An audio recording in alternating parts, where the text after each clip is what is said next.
ओम नमः शिवाय। जय माता दी दोस्तों, मेरी यूट्यूब चैनल में आपका फिर से बहुत बहुत स्वागत है।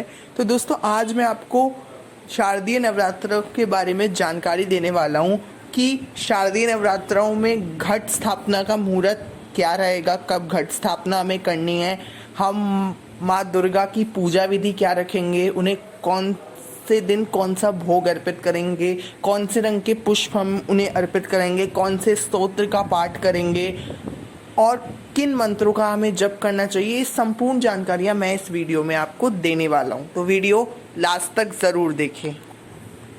तो दोस्तों, सबसे पहले बात कर लेते हैं हमें घट स्थापना कब करनी है। दोस्तों, हमें घट स्थापना 7 अक्टूबर को करनी है।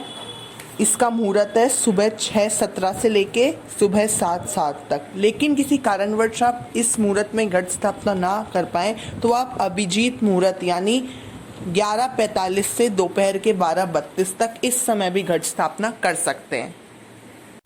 अब दोस्तों, हम भोग के बारे में जान लेते हैं। नवरात्र के प्रथम दिन यानी 7 अक्टूबर को आपको माँ शैलपुत्री को घी का भोग लगाना है।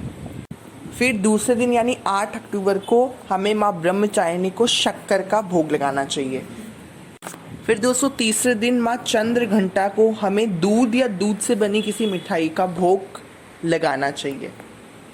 अब दोस्तों, चतुर्थी और पंचमी तिथि एक हो रही हैं, तो चौथे दिन आपको माँ स्कंद माता और माँ कुष्मांडा को मालपुए और केले का भोग लगाना चाहिए। फिर दोस्तों, षष्ठी तिथि में आपको माँ कात्यायनी को शहद का भोग लगाना चाहिए। फिर दोस्तों, सप्तमी तिथि में माँ कालरात्रि को आपको गुड़ का भोग लगाना चाहिए। और दोस्तों, अष्टमी को मतलब माँ महागौरी को आपको हलवे पूरी का भोग लगाना चाहिए। देखिए, अगर आप कन्या पूजन करना चाहें तो आप अष्टमी को भी कर सकते हैं और नवमी को भी कर सकते हैं, पर आपको हवन जो है वो नवमी को ही करना चाहिए। और दोस्तों, नवमी को माँ सिद्धिदात्री को आपको खीर और तिल का भोग विशेष लगाना चाहिए। तो दोस्तों, ये इस प्रकार 9 दिन के अलग अलग भोग हैं। अब दोस्तों, बात कर लेते हैं माँ को हम कौन से रंग के फूल अर्पित करें। दोस्तों, वैसे तो आप कोई से भी फूल अर्पित करेंगे, माँ उससे प्रसन्न होंगी, पर आप कोशिश करें कि अगर आप कुछ ना कर पाएँ तो रोज़ माँ को एक गुड़हल का पुष्प आप ज़रूर अर्पित करें। अब दोस्तों, बात करते हैं पूजा विधि की।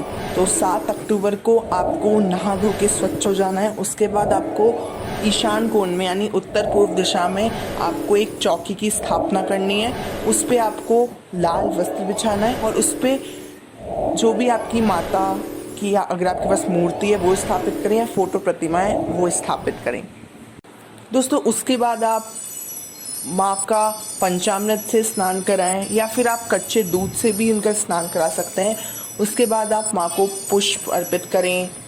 उसके बाद आप माँ को विशेष भोग अर्पित करें। और दोस्तों, लौंग और बताशे का भोग आप माँ को रोज़ अर्पित करें क्योंकि वो उनका प्रिय भोग है। और दोस्तों, उसके बाद अगर आप किसी स्तोत्र का पाठ करना चाहते हैं तो आप दुर्गा चालीसा का पाठ कर सकते हैं। दुर्गा सप्तशती इन दिनों में पढ़ना बहुत ही उत्तम रहता है, उसका पाठ कर सकते हैं। सिद्ध कुंजिका स्तोत्र का पाठ कर सकते हैं। काली सहस्रनाम कर सकते हैं। तो आपको जो ठीक लगे आप उन स्तोत्र का पाठ कर सकते हैं। और दोस्तों, उसके बाद आप माँ की विधिवत आरती कर लें और फिर अपनी कामना बोलें और इस प्रकार आप पूजन संपन्न करें।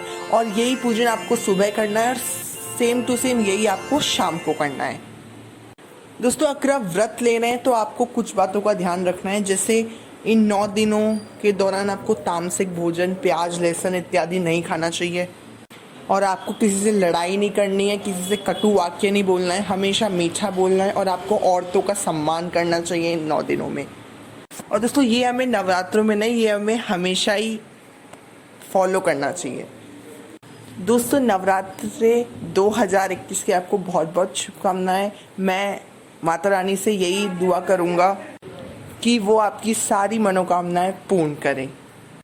दोस्तों, अगर वीडियो पसंद आया हो तो माता रानी के नाम पे एक लाइक प्लीज़ कर देना और इस जानकारी को ज़्यादा से ज़्यादा लोगों के साथ शेयर कर देना ताकि वो भी नवरात्र के नियम जान सके। और चैनल पे नए हो तो चैनल को सब्सक्राइब कर लेना, बाकी वीडियोस देख लेना। और अगर इंस्टाग्राम पे फॉलो करना चाहते हैं तो लिंक डिस्क्रिप्शन में मिल जाएगा, वहाँ से जाके मुझे इंस्टाग्राम पे भी फॉलो कर सकते हैं। दोस्तों, वीडियो अंत तक देखने के लिए आपका बहुत बहुत शुक्रिया। जय माता रानी, नवरात्र की हार्दिक शुभकामनाएं।